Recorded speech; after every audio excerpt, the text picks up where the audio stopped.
أحبت زوجها بشدة وأنجبت منه 4 أطفال، لكنها في النهاية قتلته بضربة ساطور. سلمى ستروي لنا حكايتها المرة. سلمى كانت واحد البنت لي عادية، تولدات وسط واحد العائلة زوينة، وسط الحنان. الوالد كنا عزيزين عليه، الوالدة هي كانت كتبغينا أكثر من نفسها، والوالد ديالي توفى وأنا باقا صغيرة، عندي 11 عام. صافي بقات الوالدة هي اللي كتخدم علينا، هي اللي كتقوم بالواجبات اللي كنحتاجو لها. صافي يعني ما قريتش، كنت كنتمنى نقرا وما قريتش. دي المشكلة الوحيدة اللي كانت في حياتي. اليوت مأثر عليك؟ وفاة الأب أثرت عليك بزاف. حيت انت كتكبري ما كتلقاي في جنبك حتى شي واحد، ضروري كيبقى داك الفراغ ديال الاب، ضروري. غير الوالده مسكينه كتخدم وهي اللي دايره، كتخدم على جوج الجوانب، منها الاب منها الام. يعني حنا حاسين بها بزاف، كنشكروها بزاف على هادشي اللي دارت معانا، تكبراتنا. إمتى تزوجتي يا سلمى؟ زوجت في 2001. 2000 شحال كان العمر ديالك؟ كانت 15 عام. كنتي صغيرة بزاف. وعلاش قبلتي تزوجي في داك السن مبكر؟ ربما حيت كنت محتاجة الأب، شفت فيه داك الأب، لقيت فيه داك الحنان كامل اللي كنت أنا محتاجاه. قلت هذا هو الإنسان اللي غادي يعوضني على والد ديالي وغادي يحسن بيا. تزوجت بيه، عارضوني الدار، قالوا لي لا انت مازال صغيرة، حنا ما سخيناش بيك. قلت لهم لا، الا ما تزوجت بيه ما عمرني باقا تقولوا لي انا باقا غادي نتزوج بشي حد اخر. كان كبير عليك بزاف؟ كان فايتني ب10 سنين. صافي ما قدروا يقولوا لي حتى شي حاجه. تزوجت بيه، دوزت معاه عام مزيان. ولدت بنتي، يعني كنا مزيانين في هذيك الايام بزاف. يعني ولدتي بنتك البكر الأولى وانتي عمرك 16 سنة؟ 16 عام. صافي يعني فرح بها، كان فرحان، انا كنت كنشوف الفرحه بعيني. المهم هو كان كيبغي الولاد بزاف. صافي قلت يعني هذه هي الحياه. فرحت، قلت مبقاش خاصني حتى شي حاجه. تعلقتي شويه به وليتي كتبغيه بزاف. كتعرفي البنت ملي كتكون معلقه بالوالد ديالها راه تماما. صافي دوزنا هذاك العام، ما عرفتش كيفاش تقلب. ما بقيتش هذاك السيد اللي عرفته في الاول، ما بقاش هو هذاك، ما عرفتش كيفاش. عاد اكتشفت راه هو ماشي داك الانسان اللي بصح كنت كنشوف، اللي نشوف الخيال ديالي كما بغيتو انا. يعني بداو كيبانوا لي العيوب ديالو، ما بقى لدرجه ما بقى كيقدر يدرج عليا حتى شي حاجه اللي هي كضرني. يقول لا هذه راه انسانه، لا حشومه نضرها، حشومه ندير لها بحال هاد الحوايج. يعني بنادم يقدر يدرج شي حوايج اللي هما خايبين، ولكن هو ما كيبغيش يدرج، ما عرفتش علاش. بحال هاد الحوايج اللي كان مثلا نشوفوا مع دريه بشويه بشويه بدات كتطور، بدا يدخل البنات للدار. حنا عندنا 2 طبقات، انا الفوق وكيدخل البنات لتحت.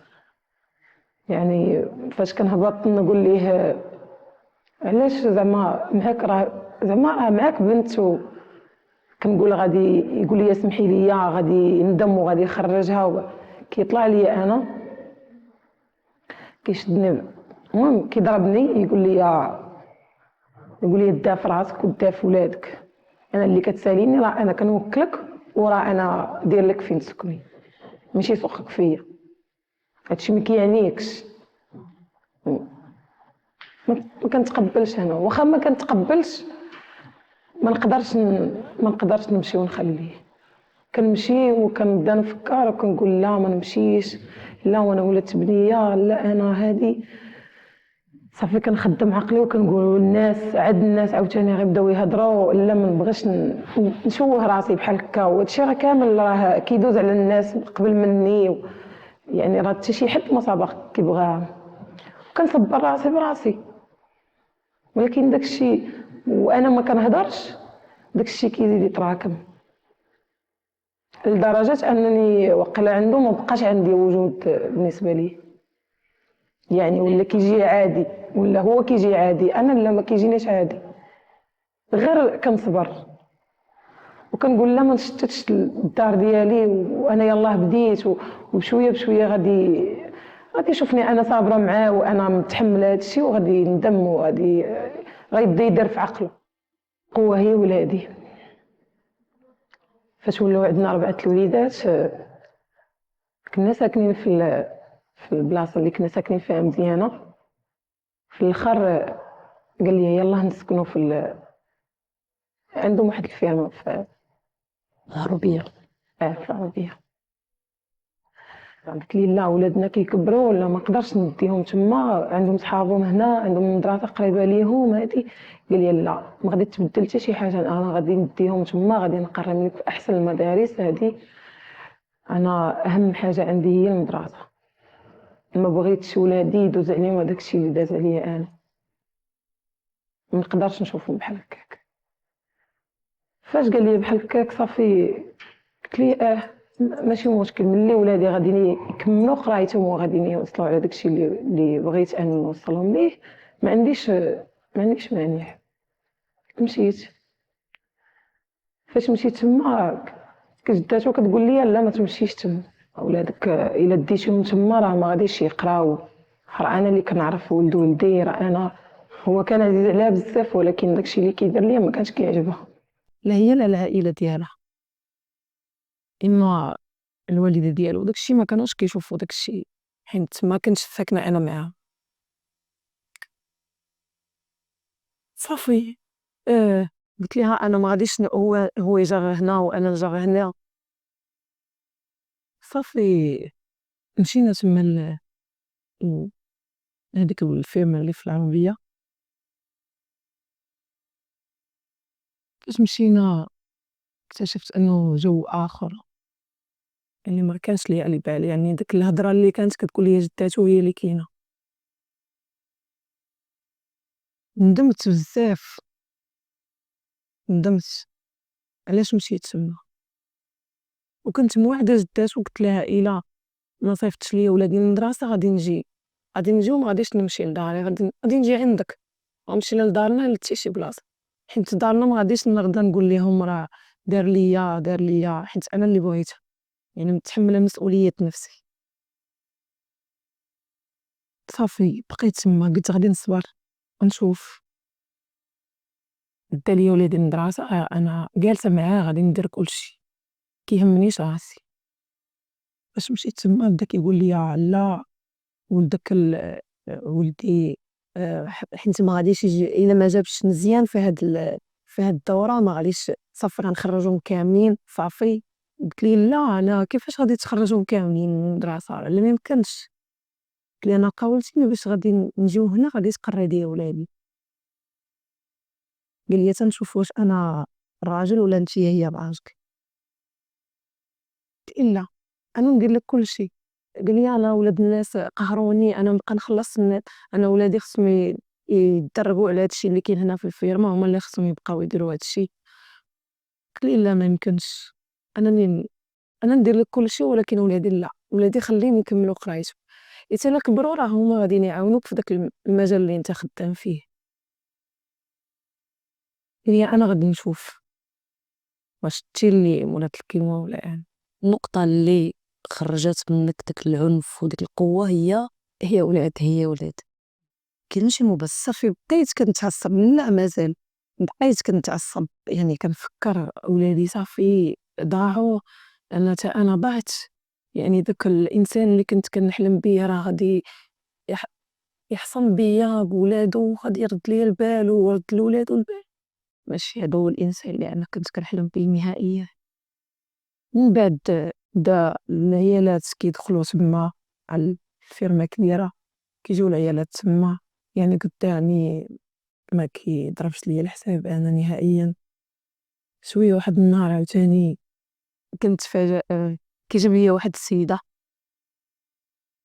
قال لي هادي راه حامله نهار اللي غادي ندير فيه المشكل هادي حامله وانا غلطت معاها ودابا خوت ديالها قباح وانا ما قدرتش وهادي دابا غدا غتمشي اليوم غتجيب حوايجها غدا وغادي تجي تجلس معاك وعلى اساس ان ماشي يعني ما بيني وبينها حتى شي حاجه جاو عائلتك قولي ليهم راه من عائلتي ولا جاو عائلتك انت قولي لهم راه من عائلتي يعني.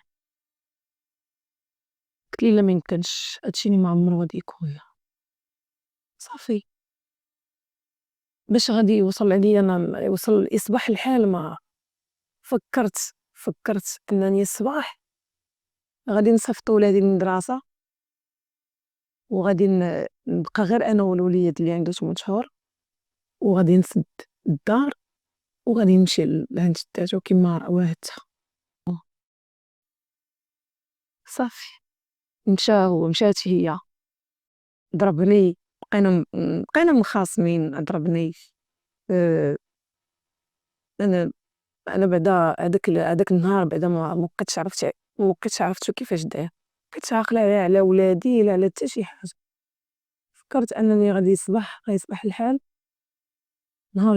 هذاك النهار الخميس ونهار الجمعه غادي نمشي للدار صافي كنفكر راه صافي ما بقيتش غادي نبقى معاه م- نقدر نتوحشو هو نقدر ندم عليه نقدر بزاف د الحوايج هادشي اللي كان في بالي صافي ولادي ما بقاو غيحتاجوا لديك بابا حيت انا ما غاديش غنعضهم فيهم بسناني ما عمر اللي غادي نعطيهم ليه صافي هذا هو اللي كنت كنفكر فيه داك النهار جا عاودنا الهضره عاوتاني والو ضربني كليت العصا ديك النهار ديال بصح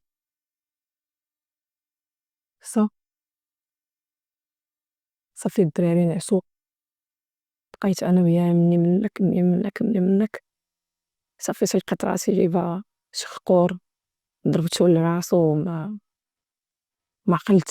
عقلتش حتى كيفاش درت ولا ضربتو بقيت جالسه حداه ما بقيتش عارفه اشنو غندير اشنو ما بقيتش ما بقيتش تحركت من حداه صافي هو الشاقور كيفاش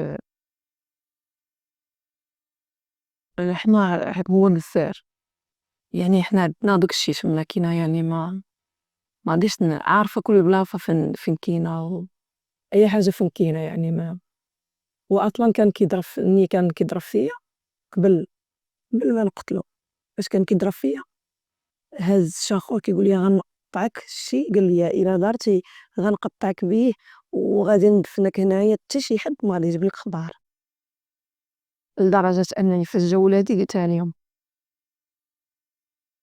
صافي جبت الشاقور ضربته طاح يعني بحال كان ميت يعني ما بقيت كنشوف داكشي انا ما بقيتش قادره نوقف لا على رجليا لا على يديا كنقول من جبت هاد القوه انا اللي درت بحال هكا صافي ما عرفتش داك الحال امتى صباح لقيت راسي كنفيق في ولادي سديت البيت آه، فيقت ولادي من النعاس ولادي عارفين شنو يديروا لبسوا حوايجهم كنحاول نفطر فيهم وعقلي المهم انا الروح ديالي في ولادي ما بينكم حتى شي حاجه من داكشي كامل صافي هبطتهم غاديين هابطين باش يجي ترونسبور يمشيو للمدرسه وأنا هابطة من داك الطريق، حيت أنا عمرني ما وصلت هاديك البلاصة. هاداك النهار حليت هداك الباب، باب الكلية حليتو كامل، مولفين ولادي كيبقاو يلعبوا معايا ويضحكوا معايا على ما كيجي الترونسبور ديالهم. هاداك النهار مقدرتش كيكلاكسوني الترونسبور.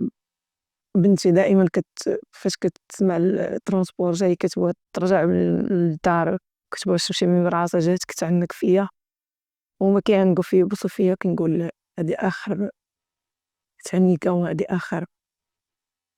آخر ما غادي نشوف ولادي فيهم. واش فينا اللي كانت آخر تعليقة علقتي فيها وليداتك؟ كانت آخر تعليق علقت فيها ولدي وبنتي اللي توفات. صافي رجعت عطيت الولد ديالي اللي صغار السيد اللي خدام تما،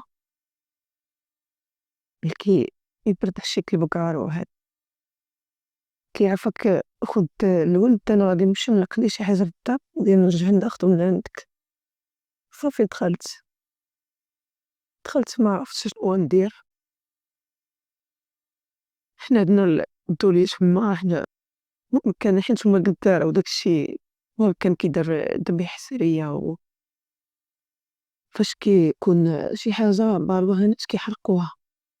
مشيت أنا هزيت الدوليو، شديتو من الدار كاملة وسديتها ليا بالساروت، دخلت سديتو الساروت ومعرفتش فين حطيت الساروت. رجعت العافية على أساس أنا بغيت نوضع حد لحياتي، حيت مغاديش نقدر نعيش بلا بيه. هو هذا أول حاجة. عاد ولادي غادي يسولوني يقولي أشنو درتي ها هما. عاد عائلتي هو اللي كان تيهز عليا بزاف، ما عرفتش. قررت أنني نوضع حد لحياتي باش ما نتعرضش لهاد الأسئلة كاملة.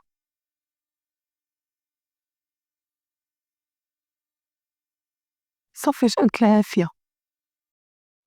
العافية، ما بقات كتبان ليا حتى شي حاجة، كتبان ليا غير الظلمة، دخان، ما حتى فين بقيت طايحة تما. حتى الناس اللي تما كيعاودو ليا، خرجوني أنا من تما. صافي دوني ديريكت للسبيطار. صافي نلقى سوا التحقيق، ما قدرتش نتقبل فكرة أن بنتي سبيطار وأنها على فراش الموت. هما ما كانوش كيقولوا لي، ولكن أنا كنت عارفة أنها كانت محتاجة ليا بزاف، وخصها مع نتهدر، خصها ما قدرتش نتقبل. لحد الآن أنا ما استوعبتش، عارفة بزاف د الحوايج ولكن ما استوعبتش أن ديك البنية اللي كانت ما قدرتش ندخل دابا كنقول مازال وقيلا إما بالماخوذ.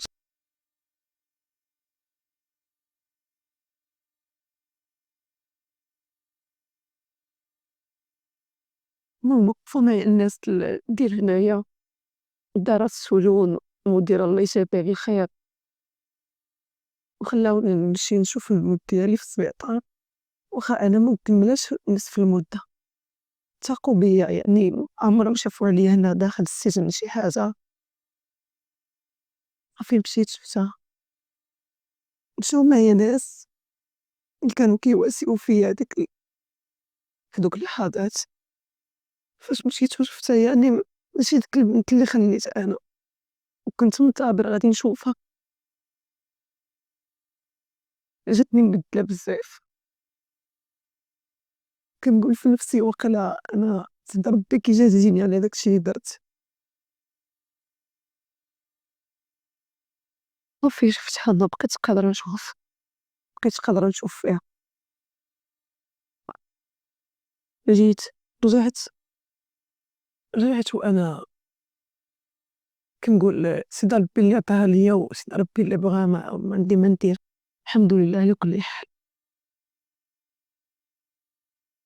ربما داكشي اللي ما درتوش في الأول ديال حياتي واللي كان خصني ندير، يعني واخا أنا واقعة في هاد المشاكل كاملة، يعني ما نخليش الوقت يدوز، ما غاديش نضيّع الوقت نهائيًا، وما غاديش نستسلم، وأنا متشبتة بالآمال، حيت عارفة سيدي ربي أشنو عارف اللي في قلبي، يعني أنا داكشي اللي درتو ما درتوش بالهاني، ولا أنا باغا نتفوق مع ولادي، ولا باغا نتفوق على راجلي، ولا باغا نتفوق على عائلتي ونفقد الحرية ديالي ونجي نحفر القبر ديالي بيدي، يعني حتى شي حد ما غادي يبغي بحال هاكا، ولكن هاد الوقت الفراغ أنا بغيت نعمرو، بغيت نخرج وحدة أخرى، مبغيتش نخرج ديك السيدة المنهزمة اللي دخلات أول مرة للسجن،